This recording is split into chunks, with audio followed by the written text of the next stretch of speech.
ravie de vous retrouver encore une fois dans cette tranche Écho de l'IEC. Écho de l'IEC, comme vous le savez bien, est une tranche dans laquelle nous recevons pas mal des invités. Nous discutons sur des sujets scientifiques et surtout sur toutes les informations qui circulent au sein de l'Institut supérieur de commerce. Je suis ravie de vous retrouver encore pour cette fois avec un invité spécial que vous allez découvrir tout à l'heure. Surtout, il va nous faire partager, il va nous faire part de sa petite vie et de tout ce qu'il a pu réaliser jusqu'à aujourd'hui. Il est pré-finaliste en licence au sein de l'Institut supérieur de commerce. On le découvre tout à l'heure. Bienvenue dans cette tranche Écho de l'IEC. Écho de l'IEC, comme vous le savez bien, nous discutons sur tous les sujets scientifiques et surtout sur toutes les informations qui circulent au sein de l'Institut supérieur de commerce. Je suis ravie de partager ce plateau aujourd'hui avec Patrick Nondo, qui est un pré-finaliste en licence à l'Institut supérieur de commerce où nous sommes bien sûr. Et bonjour Patrick. Bonjour Madame Carrie. Je suis ravie de te retrouver. Plaisir est tellement Et partagé. surtout, présente-toi, comme ça nos chers amis vont te découvrir. Moi je m'appelle Patrick Nondo, comme Madame Carrie l'a dit. Je suis pré-finaliste en licence à l'Institut supérieur de commerce en informatique de gestion. Et hormis ça, c'est une présentation à titre personnel. Je suis également le coordonnateur de la structure dénommée Digital Business Company, qui œuvre dans les deux domaines du numérique et de l'éducation, en quelque sorte. Merci beaucoup.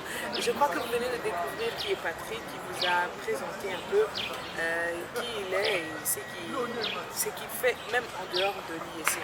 Et j'aimerais savoir comment ça a commencé, comment tu es devenu, tu t'es retrouvé coordonnateur d'une structure tu as dit tout à l'heure, de Digital Business. Comment ça s'est passé, qu'est-ce qui t'est arrivé exactement? Justement, ce qui est arrivé, que c'était l'esprit entrepreneurial qui a fait que je puisse créer une structure dénommée Digital Business Company. Et cela a été inspiré par le fait que le marché d'emploi est devenu de plus en plus difficile dans notre pays. Et pour ce faire, je t'ai appelé exactement à entreprendre pour pouvoir créer prochainement l'emploi au lieu de continuer à chercher l'emploi. En tout cas, l'esprit d'entrepreneuriat, c'est aguicheur quoi, ça attire l'attention. Déjà, tu es pré-finaliste en licence et du coup, tu as déjà tu as une passion et direct, tu te lances dans l'entrepreneuriat, c'est très intéressant, surtout pour ceux qui nous suivent. Mais ma question est celle-ci. Depuis que tu as commencé à entreprendre, qu'est-ce que tu as déjà réalisé jusqu'à aujourd'hui? Voyant déjà la structure Digital Business Company, cela prouve qu'il y a des activités dedans à réaliser ou déjà réalisées. Ce n'est pas fini. Nous travaillons, comme je l'ai dit tout à l'heure, dans deux domaines, le domaine du numérique et le domaine de l'éducation. Dans le domaine de l'éducation, on a eu à avoir un constat très amer, celui des étudiants qui finissent dans différents domaines, particulièrement dans les domaines informatiques. Nous remarquons que dans nos institutions, c'est sûr, nous apprenons tellement mieux, mais c'est un peu impossible qu'un étudiant puisse entrer au laboratoire informatique, par exemple, et se développer une application complète à l'aide des machines qui sont au laboratoire. Alors, sur ce faire, je constatais que c'était un peu difficile, comme je l'ai dit. Alors, nous étions appelés à créer un centre d'amélioration des connaissances dans les domaines éducatifs pour enfin aider les étudiants qui ont des soucis, ceux qui ne se retrouvent pas, ceux qui ne sont pas parvenus à développer leur potentiel à l'université, de s'améliorer dehors. Et c'est grâce à nos centres de formation et des formations que nous organisons dans les domaines du numérique ou de la comptabilité. Merci beaucoup. Donc, pour paraphraser tout ce que tu viens de dire, c'est que dans ta structure, ceux qui sont passés peut-être à l'Institut supérieur et qui ont appris quelque chose, qui ont appris des bases, je peux dire, qui ont eu des bases, peut-être, je peux dire, c'était juste théorique. Donc, dans votre centre, vous faites en sorte que tout ce qu'ils ont appris, qu'ils sachent comment l'améliorer et qu'ils parviennent à les mettre sur pied, à mettre leurs connaissances sur pied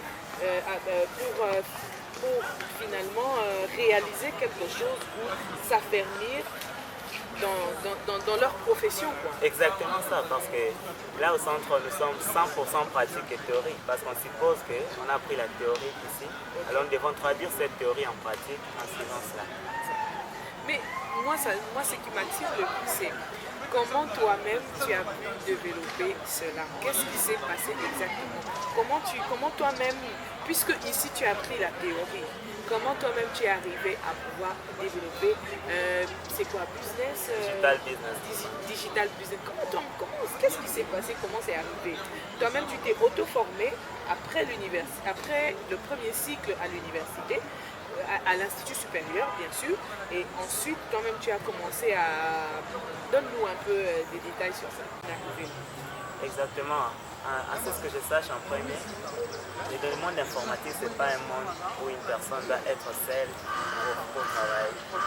Cela signifie que nous sommes une équipe, sûrement. Nous avons développé cette équipe. Hormis ce que nous avions appris à l'université comme de base, nous avons élargi nos connaissances en développant un esprit de recherche, soit sur Internet, soit en contactant ceux qui étaient au-dessus de nous. J'espère que ceux qui nous suivent et comprennent ce qui s'est passé avec toi. Donc, tu as développé ton esprit de recherche. Ouais. Tu t'es lancé dans la recherche et c'est comme ça que tu as pu rencontrer aussi des gens comme toi qui avaient aussi le même esprit et vous avez fini par mettre sur pied c'est Digital Business Company. Exactement. Tu vois, c'est trop de mélange, ça m'échappe un peu. Je retiens une fois pour toutes, donc Digital Business Company, c'est ça. Voilà, c'est resté. Alors je suis très ravie de discuter avec toi en tout cas.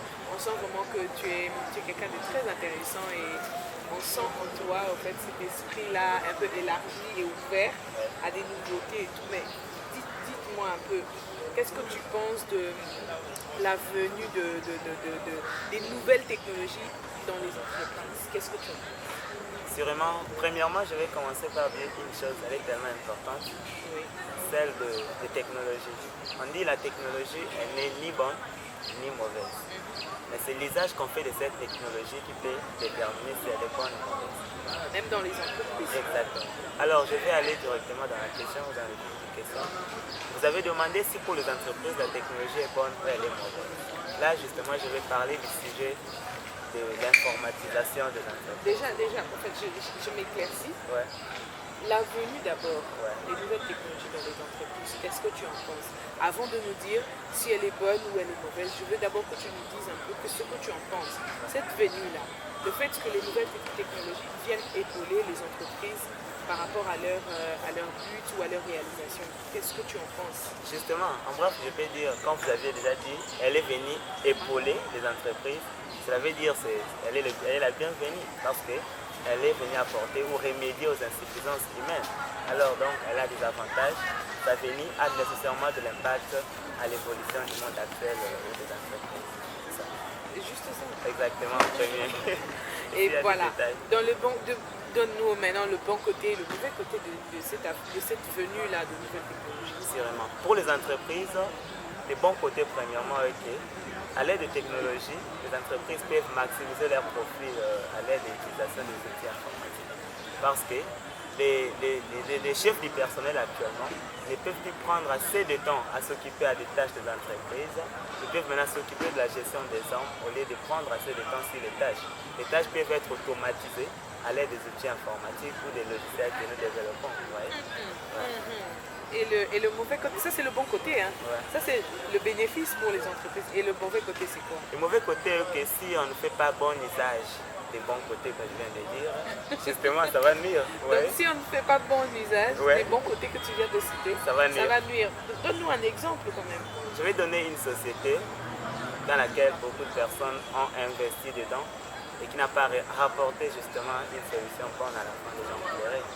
Vous avez entendu l'histoire de Michael Drive, c'était une société numérique. C'était une plateforme numérique. Et il y a des gens qui ont investi beaucoup d'argent et à la fin, ils ont pleuré disant on doit escroquer de l'argent.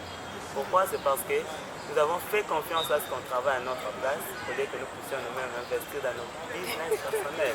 Mais c'était un business, non? C'était un business, mais qui était dans la facilité. Les gens veulent gagner facilement sans travail. Comment tu peux déposer de l'argent et tu veux que ça augmente chaque jour? Mais ça augmente chaque jour quand tu ramènes des gens, c'était ça le... Non, leur logique était que les fruits que les gens déposaient dans leur plateforme étaient à leur service de l'achat de l'or, vous voyez? Et c'est pour ça qu'on vous paye. Là, on n'avait pas de parrainage quand même. Il n'y avait pas assez de... Il y en avait, mais ce n'était pas ça le canal principal de... Tu as essayé toi aussi? j'ai été dedans. C'est parce que je comprenais. C'est comme ça que tu as découvert que c'était quelque chose de fictif Sûrement. et pas sérieux. Je ne fais plus et personne ne fait. D'accord. En tout cas, très intéressant. Je crois que de là où vous êtes, fidèle internaute, vous avez quand même pu comprendre comment Patrick Nondo a commencé, qui il est, comment il a commencé, comment il s'est introduit dans le monde de la nouvelle technologie pour mettre sur pied des applications qui peuvent aider les entreprises à évoluer, surtout à aller vite dans leur travail et en même temps, il nous a un tout petit peu parlé de la venue des nouvelles technologies dans les entreprises. Il nous a paraphrasé sur ça. Et je pense que nous allons reprendre avec lui après cette page publicitaire. Surtout, n'hésitez pas, abonnez-vous massivement et surtout, activez la cloche de notification qui apparaît juste à côté de votre écran. On se retrouve tout à l'heure. Abonnez-vous massivement sur notre chaîne YouTube Martin Cash TV. De retour sur ce plateau, vous suivez Écho de l'IEC. Écho de l'IEC, cette émission que vous aimez bien, dans laquelle nous discutons sur tous les sujets scientifiques et surtout sur toutes les informations qui circulent au sein de l'Institut supérieur de commerce. Je suis Karine Kabarou et ce soir, je partage le plateau avec Patrick Nondo, qui est pré-finaliste en licence, avec qui nous discutons sur les nouvelles technologies. Exactement. Tout à l'heure, nous étions en train de parler des nouvelles technologies dans les entreprises. Patrick nous a un peu montré les bons côtés et les mauvais côtés, avec un exemple sur MyGovDev. Nous avons un tout petit peu rigolé sur ça parce que tu disais que les gens aimaient la facilité, quoi. Ils n'aimaient pas travailler, ils aimaient la facilité pour avoir l'argent. Et voilà comment ils se sont retrouvés engloutis par MyGold, quoi. Pardon, c'est compliqué, c'est un nom compliqué. Mais Patrick, comme on parle de nouvelles technologies, tu peux aussi nous dire ce que tu penses de l'impact de cette nouvelle technologie sur la jeunesse congolaise, sur la jeunesse estudiantine, sur toutes ces personnes-là. Qu'est-ce que tu en penses aussi? Sûrement. Elle est tellement importante, la question du fait que c'est un sujet qui doit nécessairement être parlé ou débattu toutefois pour aider les jeunes à comprendre justement quelle était la mission de la nouvelle technologie pour nous tous, et les entreprises et les jeunes. Vous voyez? Parce que pour le jeune, le but pour lequel nous devions utiliser particulièrement l'Internet, c'est pour faire bon usage, du genre s'enrichir pour la recherche scientifique, faciliter la communication, peut-être essayer de faire des publicités comme le marketing digital est à Paris, vous voyez? Essayer aussi de se divertir parce que c'est bon. Mais en toute chose, comme il y a les bons et les mauvais côtés, l'Internet aussi a des mauvais côtés pour le jeune actuel. Nous choisissons toujours les mauvais côtés. Ah oui. Nous les jeunes, on choisit toujours le mauvais côté. Beaucoup plus les mauvais côtés, parce qu'on ne comprend pas que c'est un mauvais côté. Non mais éclaire-nous un peu, puisqu'on ne comprend pas que c'est le mauvais côté, éclaire-nous un peu, qu'est-ce que c'est? Justement, c'était... Pourquoi tu parles de mauvais côté justement là où nous nous choisissons? Il faut que je parle de mauvais côtés parce que c'est les mauvais côtés qui nuisent, ouais. Okay. Est-ce que les bons côtés doivent nuire une personne? Et c'est quoi exactement? Sûrement. Je vais aller un peu doucement. Bien que la technologie ou l'Internet actuellement a facilité la communication grâce à la création des réseaux sociaux, là où tout le monde a fait communique actuellement, mais cette même communication a brisé des relations socio-amicales. Ouais. Nous ne sommes plus comme nous étions avant. Nous accordons beaucoup plus d'attention aux gens virtuels, aux gens qui sont physiques. Ouais. Donc, on n'est pas comme on était avant dans des familles, on pouvait converser, on pouvait partager de bons moments. Ces derniers temps, c'est... Tout le monde est connecté dans son coin. Exactement. Avec son téléphone. Ouais. Et voire même on est dans un même groupe de famille et on commente dans le groupe de famille alors que physiquement on ne se parle pas. Donc, bizarre, on n'est plus comme avant. Vous qui êtes internaute là, vous aimez passer du temps dans votre téléphone, quand vous suivez l'écho de l'IEC, mais pas pour autre chose. Ouais, c'est vraiment parce que dans l'écho de l'IEC, ça produit quand même, nouvelles, ils apprennent quelque chose au lieu de ce que vous suivez là. Ah oui. Alors, vous voyez que dans la famille même, il n'y a plus de temps pour les conseils de famille comme on était avant. Oui. Quand papa revient, quand maman revient, maman veut lire ses conversations, les enfants également veulent lire leurs conversations. Et aujourd'hui, même les couples, ils se séparent comme ça. Ils se séparent parce qu'il n'y a plus d'attention. Papa veut voir dans le téléphone de maman, maman veut voir dans le téléphone de papa. Et puis voilà, boum. Il y a des dangers, comme je l'ai appris en intelligence artificielle, dans les cours de génie logiciel. Et que penses-tu de ce qu'on appelle aussi ceux qui deviennent parano là, qui n'arrive plus à sortir du jeu vidéo. Il reste toute la journée Ouais, sur là, le jeu vidéo. exactement. Il paraît que c'est devenu une maladie. C'est très important parce que là, je vais parler de la cyberaddiction. Ok. La cyberaddiction, c'est la dépendance à l'Internet, la dépendance à l'écran de télévision, peut-être encore. Donc, il n'y a pas de remède, il n'y a pas de soins médicaux pour soigner l'addiction de personne qui est dépendante de quelque chose. Et l'unique remède que je vais proposer à tous ceux qui nous suivent, c'est l'autodiscipline. Quand une personne arrive à limiter son temps face à l'usage d'un outil comme ça, c'est là qu'il peut être soigné de la cyberaddiction. Ok. Voilà, ceux qui aiment bien rester sur Facebook toute la journée, sur WhatsApp toute la journée. Et aujourd'hui, nous avons Snapchat, ouais. Aujourd'hui, nous avons Instagram, aujourd'hui, nous avons quoi d'autre TikTok. Ouais, Telegram également. Et puis, tout le monde reste dedans. Et puis, on voit toutes les petites filles à la cité, scotchées sur TikTok, en train de regarder toute la journée au lieu de lire. Surtout au lieu de s'auto-former comme tu l'as fait. C'est vraiment, c'est l'addiction, c'est la même maladie. Ça devient une addiction. Donc voilà. c'est la discipline. En tout cas, il faudrait vraiment, chers internautes, éviter de devenir addict à Internet et vérifier toujours ce que vous lisez, ce que vous regardez sur votre téléphone via Internet et surtout vérifier pour les parents, vérifier pour vos enfants. En tout cas, vérifier ce que les enfants... Tu n'as pas touché à ça. J'aimerais le parler parce que si le point de vue divertissement, oui. l'Internet est bon pour se divertir. Pas c'est temps c'est Internet, tout le monde ne voit pas c'est temps c'est Internet.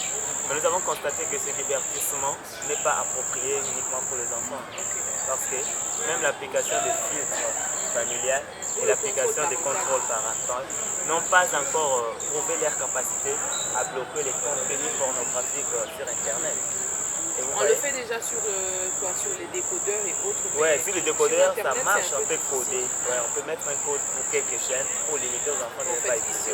Mais en fait, c'est difficile avec le téléphone. Ouais, un peu difficile. En France, ils ont créé un site de Je protège mon enfant. Okay. C'est le papa ou la maman qui doit choisir qu'est-ce que son enfant peut visiter sur Internet. Et nous sommes en train de lutter contre ça. On y arrivera jusqu'à ce J'espère que vous allez trouver une bonne application pour nous ici, afin que les parents puissent contrôler ça. Protéger leurs enfants. Je compte sur vous. Hein. Si vraiment là, je vous le promets. Je sais que tu es super intelligent et je compte sur toi pour trouver quelque chose de pareil et aider les Congolais aussi à gérer les téléphones de leurs enfants. C'est vraiment, c'est notre ambition et si on y arrive, ça sera notre plaisir. Merci beaucoup. Et là, je vois déjà cet esprit entrepreneurial qui est en toi. Et dis-moi, qu'est-ce qui se passe? Pourquoi entreprendre? Normalement, on entreprend pour devenir indépendant, soit financièrement, soit de ne pas courir derrière les gens. Parce que c'est donc tu étais fatigué de la galère. Je suis fatigué de tout. Bon, ok, je vais entreprendre pour que je ne dépende plus de quelqu'un. Si vraiment, parce qu'on entreprend, on a une vie de litre. Vous voyez? C'est important. Quand on entreprend, on se lance bien sûr dans l'incertain, dans quelque chose qu'on ne sait pas justement qu'est-ce que ça va apporter au finish. Mais quand on se donne, on se lance pour un risque, parce qu'entreprendre, c'est le fait de prendre un risque. Celui qui a peur de prendre un risque ne peut pas entreprendre. Parce qu'on dit la meilleure façon d'échouer dans la vie, c'est celle de ne jamais essayer. Et quand une personne n'essaie pas, il ne peut pas réussir. Il y a même ceux qui essayent et ils ont peur de l'échec. Quand il échoue, il faille l'âge. Or, on nous a appris d'échouer grandement. d'échouer plusieurs fois. Pour réussir à la fin. Donc reculer pour mieux sauter en même temps. Parce que quand je vois cet homme qui a créé l'ampoule qui s'allume, les étudiants actuellement, il a échoué 1000 fois pour trouver de la lumière. Et s'il lâchait à la 999, on n'aura pas eu de la lumière aujourd'hui. En tout cas, c'est très intéressant. Nous devons avancer. Dans ton cas, c'est quoi l'histoire? Comment tu es parvenu à avoir cette structure-là? C'est quoi l'histoire? Raconte-moi un peu. Et raconte aussi aux internautes. J'espère que vous nous suivez attentivement. Ouais. Il va nous raconter cette histoire. Comment ça s'est arrivé? Comment il a commencé? Comment il a mis sur pied? C'était quoi encore? Digital Business Company. Ça paraît un peu triste, non? C'est une histoire vraie. On n'avait rien comme argent. Et là, je dis, on n'entreprend pas seulement quand on a l'argent, mais tout commence par une idée.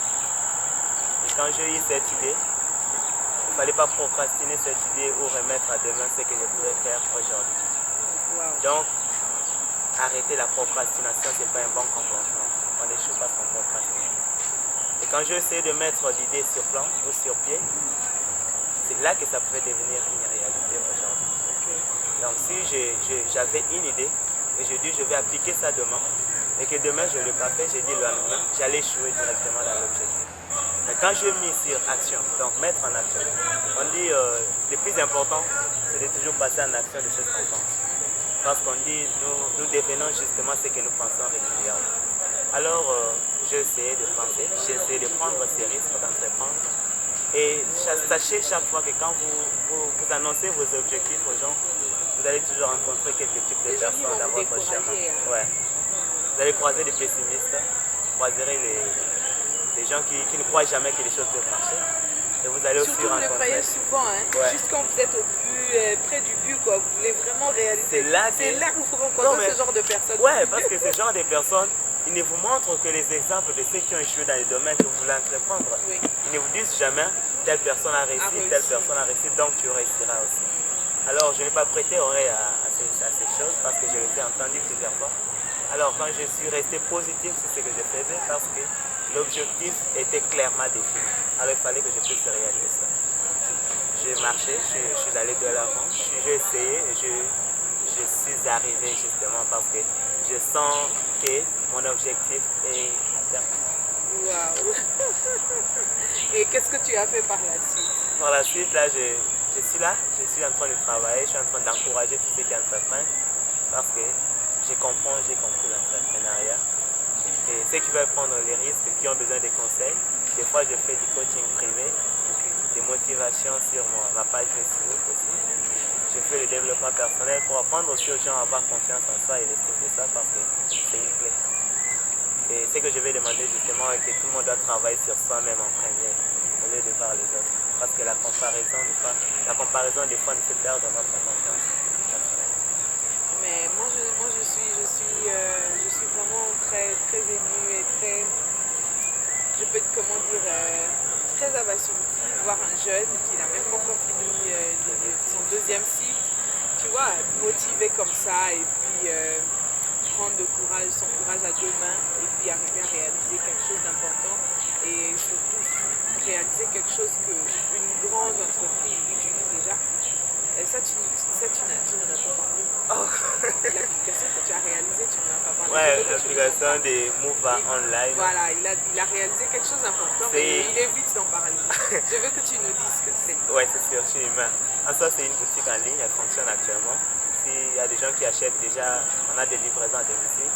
Et ce logiciel a été développé par notre équipe, justement. Et ça marche correctement. Nous avons des félicitations. Ouais. Et c'est pour ça que je dis, je vais encourager à toutes les boutiques qui veulent promouvoir la visibilité de leurs entreprises, de pouvoir informatiser leurs entreprises.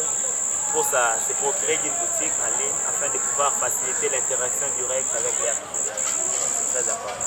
Et ça fait partie des nouvelles technologies comme on l'a dit pour les entreprises. Et comment vous contactez pour ça?